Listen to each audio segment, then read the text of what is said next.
Take a look at these images of Israeli protesters are cheering on the commander of the police's Tel Aviv district, Amichai Eshed, last night. Now, you're probably wondering, why would protesters be patting police officers on the back? Doesn't seem to make sense, right, when we're talking about demonstrations. Well, this comes after far right-wing National Security Minister Itamar Ben-Gvir sought to remove Eshed from his post, but was blocked by the Attorney General. Ben-Gvir has repeatedly complained that the police have been way too soft in their policing of the anti-government protests. He's even been encouraging forces to use crowd dispersal tools like water cannons to prevent demonstrators from blocking roads. Well, after Israeli Police Commissioner Kobi Shabtai announced that he had agreed to move Eshed from his post, there was a national uproar, with even former police chiefs accusing the commissioner of succumbing to political pressure and demanding him to resign. Well, last night, Shabtai spoke to the press. He even apologized for the decision after the Attorney General froze Eshed's removal, claiming it was carried out at the insistence of Ben-Gvir, which is a breach of the minister's permitted behavior.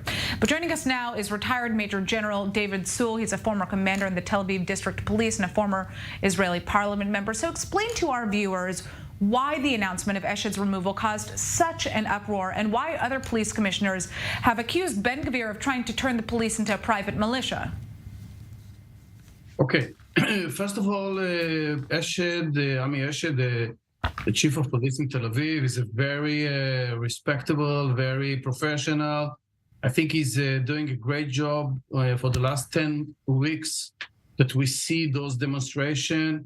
I think he's putting the right balance between the right to protest and the right to to move and to achieve the open roads. He doesn't using excessive force as he's been putting pressure the minister to do it, which is, in my opinion, something which is against the law. He doesn't have, he is not allowed. The minister is allowed to give a policy. He's not allowed to give orders to use force. By law, this right to use force against any kind of arrest, especially on a demonstration, by law is only for the police officer. And from the police on the street till the general which is in charge for all the demonstrations. So that's why we were really upset by this decision on Thursday, which was being supported by the commissioner, Kobi Shabtai. We thought he's doing really wrong by obeying to the minister's order, although he said that it was coordinated with him and he sees eye to eye this decision. He said that it's not firing him, it's part of movements that he wants to do at the police, but definitely everybody understands this is not the right excuse to say that. I must say, I personally very much respect the commissioner, Kobi Shabtai. I was his commander. I didn't join my friends on trying to appeal to the Supreme Court and calling him to resign.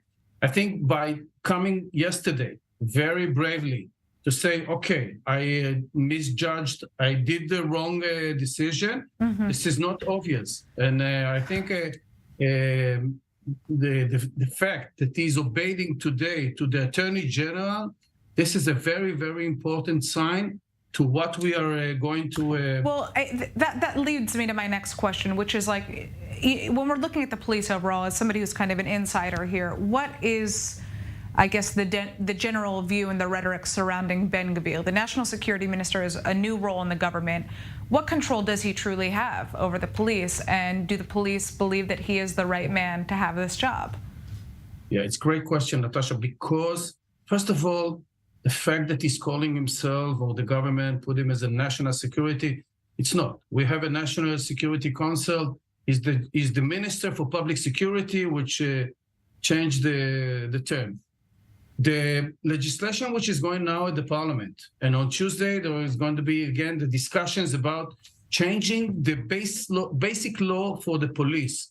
Actually, he wants to shift most of the powers from the commissioner to him as a minister, which means that he is not only the one which is deciding about the policy and not, about the strength of the forces, which means budget, training, etc., and appointing people, but he wants also the power to use force, which he can allow him to give orders to use force. And this, in my opinion, is a very, very dangerous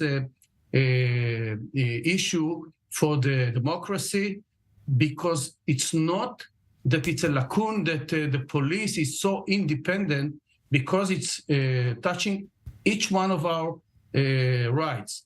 And besides of the fact, with all the respect, he doesn't have the skills, he's not a professional for that, he didn't serve even one day in uniform. So it's a political position, and that's my opinion.